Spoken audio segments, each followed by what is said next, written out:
record. And if I move on to the next slide, Karen, which just reminds me. Okay, so really my role is to sort of try and explain what this beast of a thing called the special rate scheme actually is, a little bit about the process of that renewal and the timeline, and a little bit of an explanation around what's the role of that incorporated body, your committee, but also its interrelationship with the coordinator and as well the body corporate in the centre.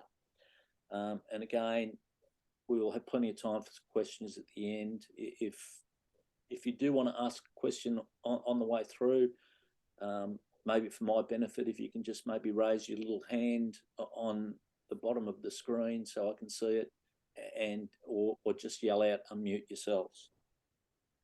So really, the special rate scheme is a method of raising additional funds through the rates process. And they're different from general rates and charges because they're actually levied for a particular purpose. And really, in our case, we're talking about the marketing element and promotion element that we were talking about before. And council can raise it in two ways, or indeed a combination of both. And one is just to levy a flat fee calculated dividing by the number of the properties within the geographic area by the total amount to be raised, or they can levy it calculated on the council's valuation of each property to determine the amount of money that each property will contribute to achieve the total value. And really, the difference between the two is one is it's really simple calculation and it's the same for every property, but the other one is probably the normal one and is more equitable. Larger the property, larger the rate, and that is the intention of the council at the moment. So the marketing promotional special rate schemes are only established in retail commercial precincts or centres that have an incorporated business association. And I think that's an important element. We've got to differentiate between someone who is a trader, someone who is a landlord, and the fact that they're not necessarily automatically a member of that business association. So you must apply to be a member of that association, and the beauty of that, it then gives you a say in the development and the work of that association. And the special rate provides funding for promotional, marketing and business development projects and activities. Money is collected and forwarded to the business association, generally on a quarterly basis. And the purpose of the scheme is to allow the businesses within those defined area, and this was Karen saying before, basically form a collective group, and in doing so benefit from the resources that can be provided from collective advertising, promotion and business development, rather than trying to go out and get bang for your buck on an individual basis. It doesn't preclude you from doing that, but it also gives you that collective bang.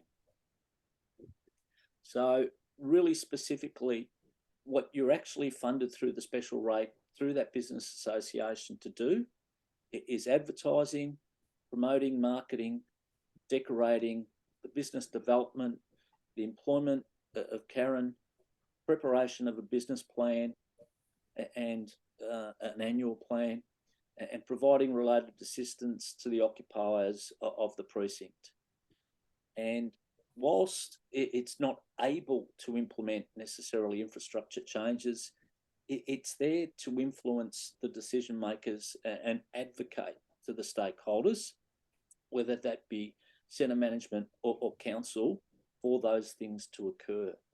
So, you know, typically in most strip shopping precincts, unlike yours, the big debates are public transport issues, bike lanes, street parking. Now, it's pretty hard for a business association to get those things fixed, but they can certainly make a voice and advocate for changes that may be impacting businesses in that precinct.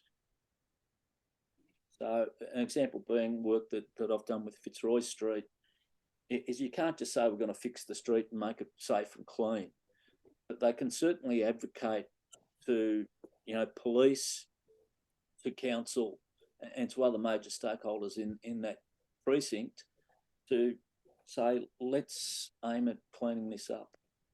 Now, they can't of themselves go and spend a huge amount of money on doing that because it's not part of the purpose of that special rate. So what are the advantages of it? Well, as we've already said, I'm not going to dwell on things we've already said. You've got the collective marketing spends. You can drive more trade and potentially more return for owners. You've got a collective voice management that is more effective than individual businesses. You've got a collective voice to local and state agencies, as said before, whether that's about roads or transport, it is much more effective. You're better able to position yourselves and the centre against larger malls and competitors, as Attilio said before. It's got a democratic structure, so everyone's able to have an input. Now, and I think the point that Attilio said before, if you vote against it, it's also not just voting against it, it's not voting. So by having a not voting element, it almost is a no vote. So you've got to reach a 70% rate that we'll talk about shortly. So it's about being involved and engaged, as Karen also said.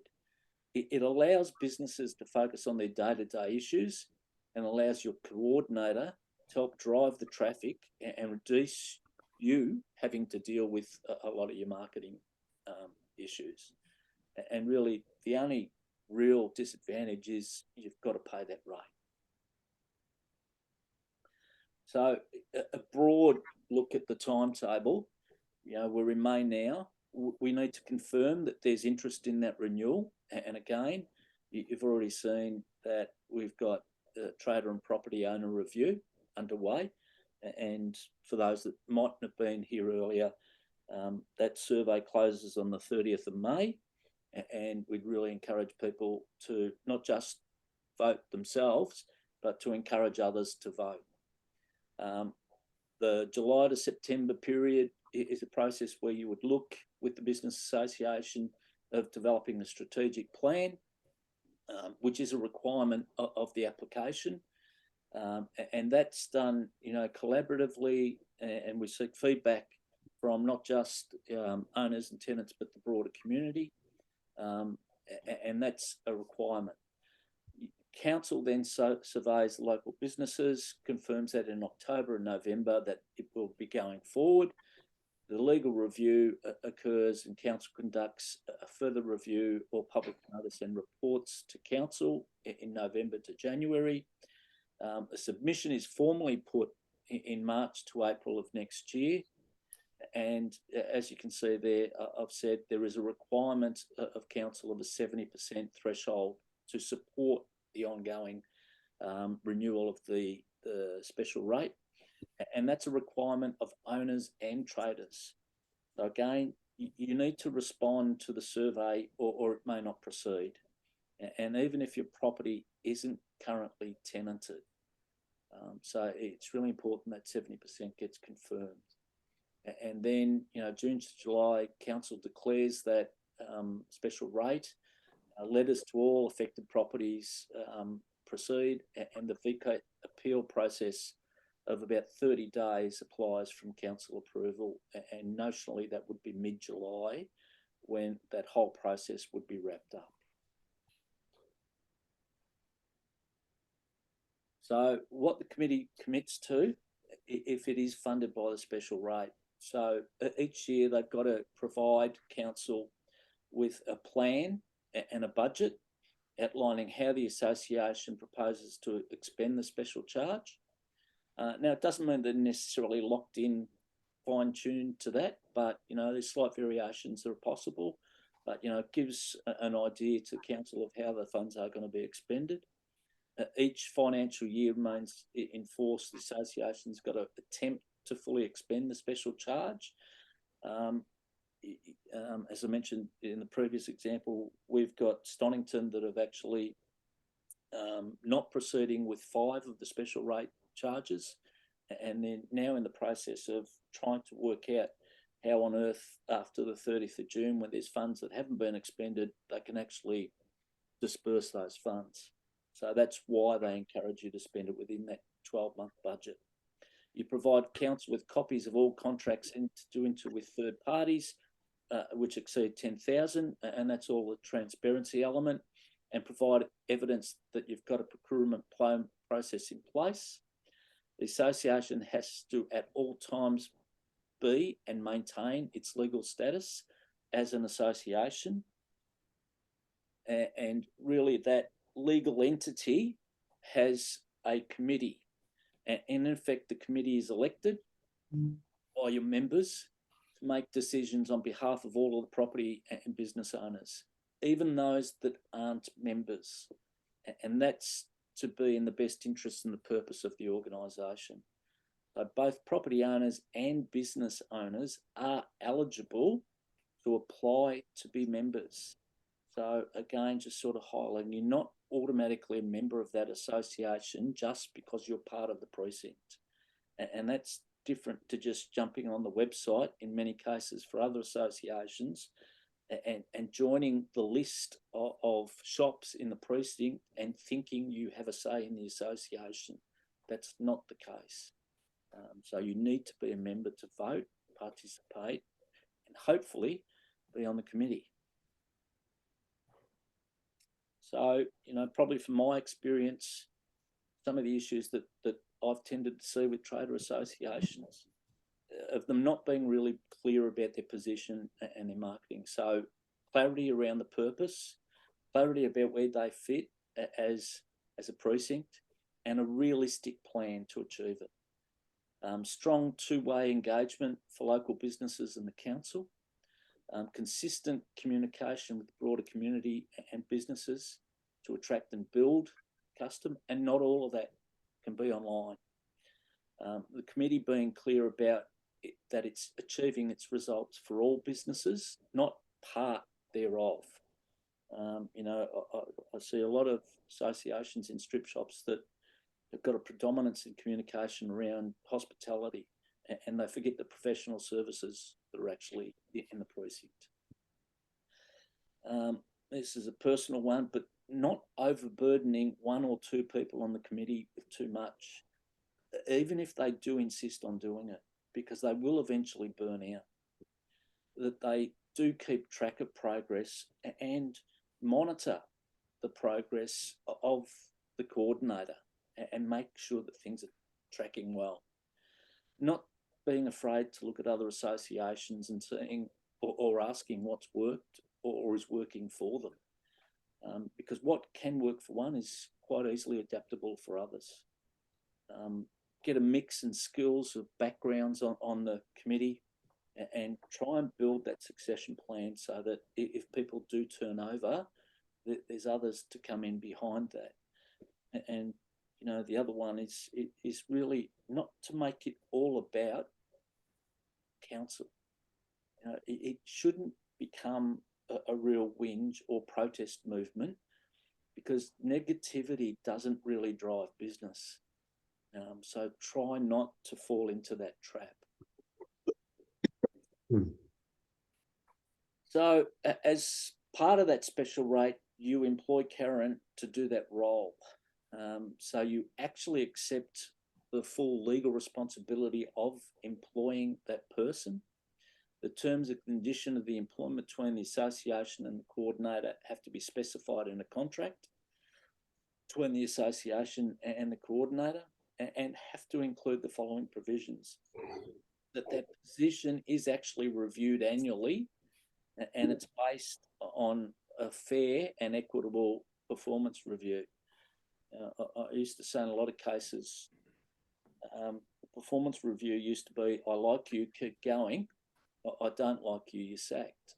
And Fair Work has a particular view on those sorts of statements, that you make sure the period of employment's not to exceed the special rate period, that you provide council with a copy of the contract, and you keep council notified of the outcome of each of the performance reviews. So your finances, as we've already heard, I'm not going to dwell on these sort of things too much, but they are properly reconciled with the bank each month, that you provide quarterly and half-yearly reports to councils with the acquittals, that you have quarterly expenditure summaries, that you have an annual financial statement audited by a company auditor or a CPA, and you've got a time frame on that. Again, as I said before, you've got an annual budget and business plan, and should council not be satisfied, they may appoint someone to analyse them, because that has happened before. Again, I think I've probably covered most of these points off. You should provide counsel of any changes to your constitution or your statement of purposes, that all owners and occupiers are included in the special charge, and that you have to send to those persons who are members all notices of the annual general meetings and the minutes, and you make available for inspection the annual financial statement, quarterly and half-yearly ledgers, and the association have to give notice to those that they are available. I know that this isn't huge requirements, but that your agendas and minutes are there and inspectable, that you've got a list of association committee members as updated through the special charge, and your members register. So how should you be representing your traders? You should seek out and listen to their thoughts. You should try and build a strong local identity. As I said before, what makes your precinct different? What are your strengths? You should be visible in that precinct and tell them what you're doing, tell you what you're going to do, tell them what you're doing, and then tell them what you've done, so that you always get that recall. Build your online process and presence, and build your membership register. It's more than hospitality. Look at how you can link and tie in with significant dates or events, not just the grand final, but other ones that might be culturally significant or significant in a social setting. And the one that often gets missed is just measuring and proving that value to the people that are actually paying that special rate.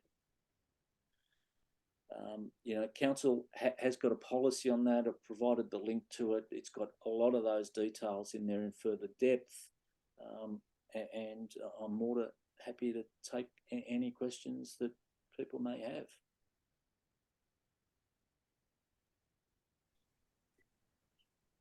Hi, can you hear me? Yes, Kelly. Yeah. We bought this property about I think 5 years ago. So I don't actually know anything about this special charge scheme. So is it actually the tenant who's paying or the landlord who's paying for this? Well, it's on the ratepayer initially, but what happens in many cases is the ratepayer will pass that charge on to the tenant. But again, Right. that's an affordability and a business decision that the landlord must make. I don't think I should have a say in this because we lend it to Woolworths. I think it should be actually the shops who's making the decisions. Are they actually getting any like increasing earnings from this? Because we don't actually know. Like if they say yes, we have like a huge increase in earnings, and I think we should go for it. Well, you've been paying it for the last 5 years, one way or another. Yeah. Yes.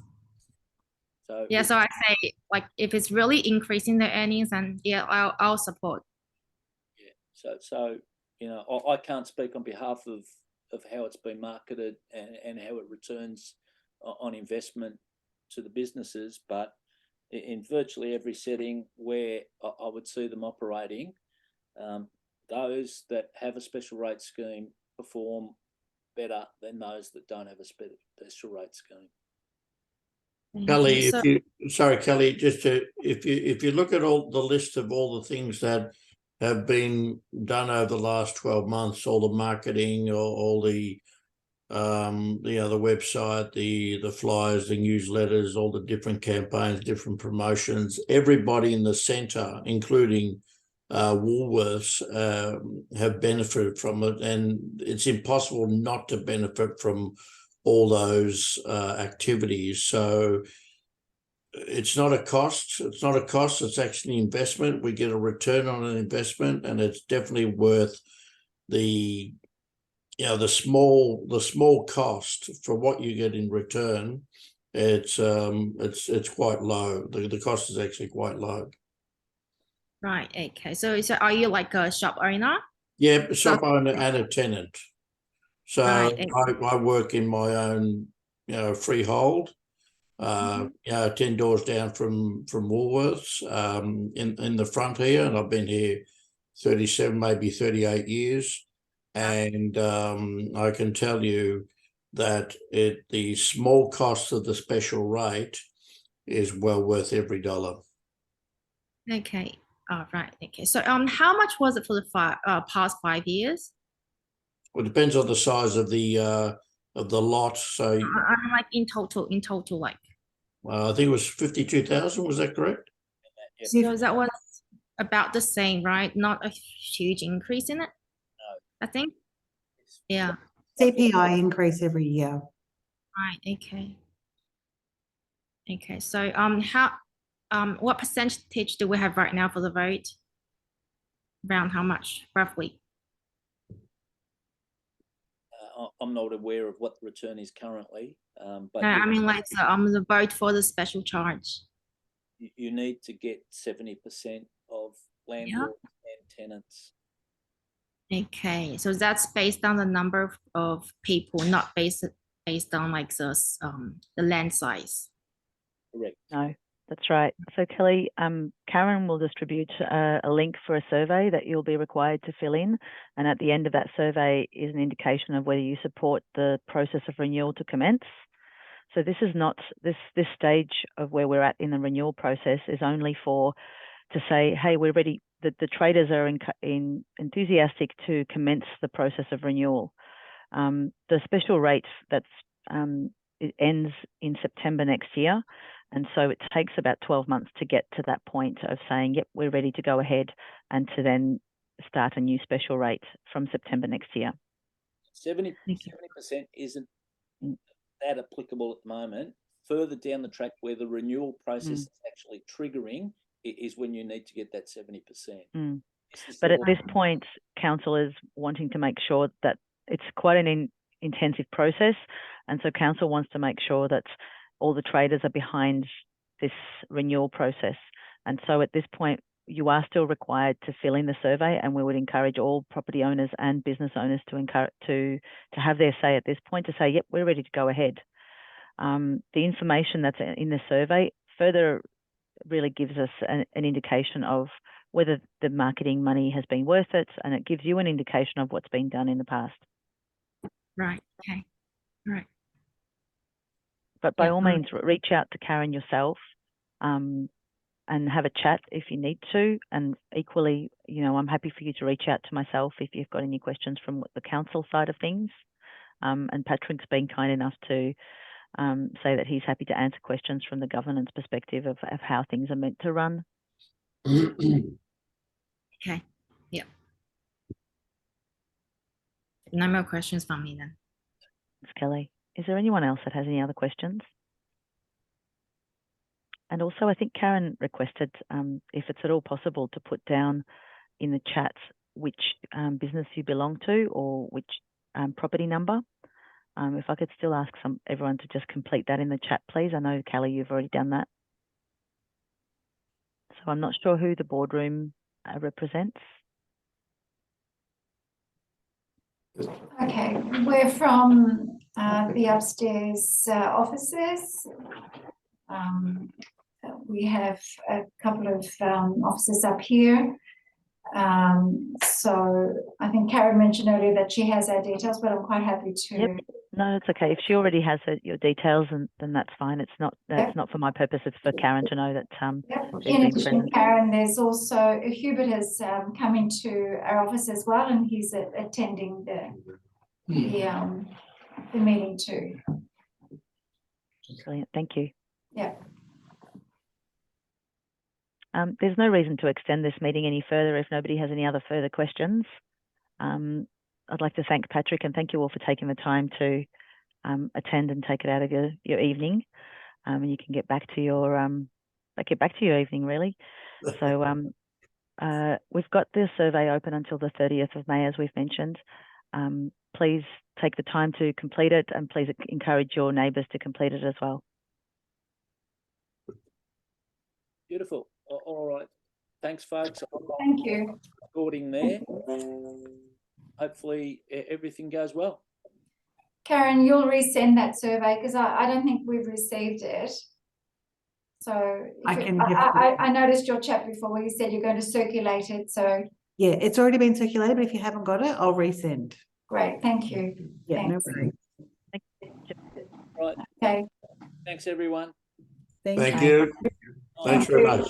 Bye. All the best. Thank you. Thank you, Attilio. Bye. Bye. Bye. Thanks, Patrick.